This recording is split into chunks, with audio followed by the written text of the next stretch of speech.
Good morning, Scott here, known as Cantaloupe to some online, and I'm bringing another video to you on a subject that's interesting to me. It might be of interest to you or someone you know. And this is an idea, an observation, if you will, of how in a fascist environment, defending yourself, that is standing up for your rights and doing the right thing, begins to look more and more like committing a crime. This is a characteristic of fascism. Actually, it's when things go too far in that direction, just the things that you used to enjoy as liberties or rights begin to one by one become criminal themselves. For example, challenging authority in any conceivable way becomes very frowned upon and even punishable, such as demanding that a reason be given for a search and seizure, or that probable cause be established, or that a warrant exist in some way, shape, or form, or that surveillance have a legitimate reason behind it, this kind of thing. And you'll find that if you complain about this stuff, when things are leaning towards fascism, you get a lot of, just when it starts to lean, you get some hostility. And then when it's full-blown fascism, they're kicking your door in, right? That's what happens. And we have plenty of historical examples and actual evidence of this, right? Where governments will become so corrupt and overblown and hostile towards their own people that just standing up for yourself becomes a crime. And I don't want this to be a long video, but to reiterate what I've said previously about the U.S. Constitution, there's a lot of confusion that this document creates rights that it's supposed to. Somehow it doesn't. Okay, first of all, it does not. It's meant to remind people of what were called and are still called inalienable rights. That means they exist objectively as a feature of society, as a feature of civilized cohabitation. The unwritten social contract became written, that is.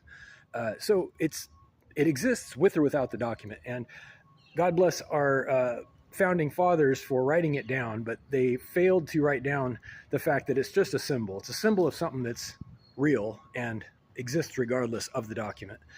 And this idea has come up countless times, even in recent history, not just in America, but in other countries where challenges and protests to a hostile or corrupt authority have resulted in reform or revolution at times, and the overthrow of certain political figures.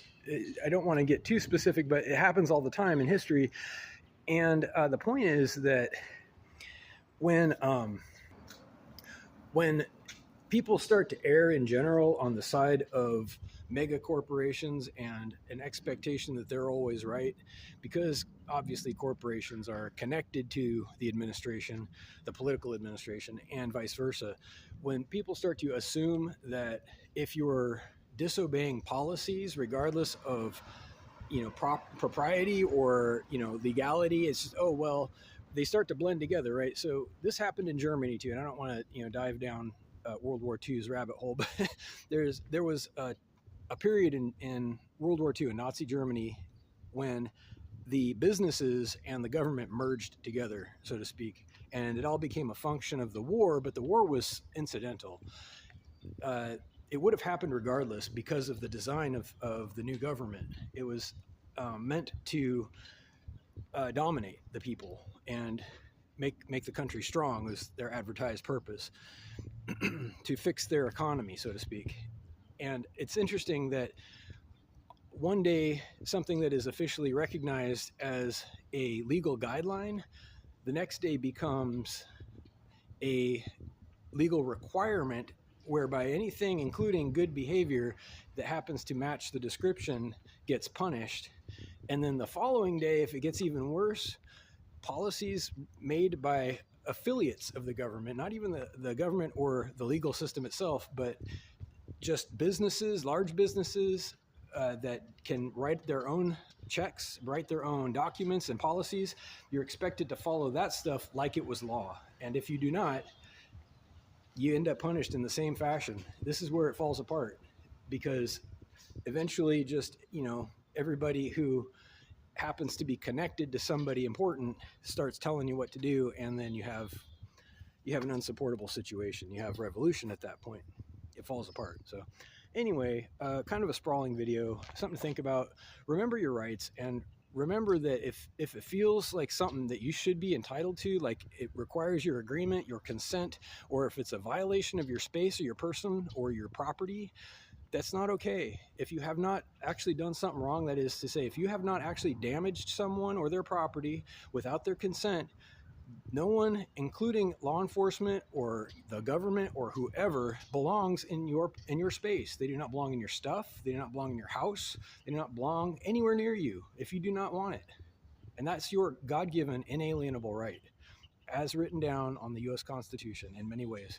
Reach out with questions or comments to whitehotrobot@gmail.com. Thank you.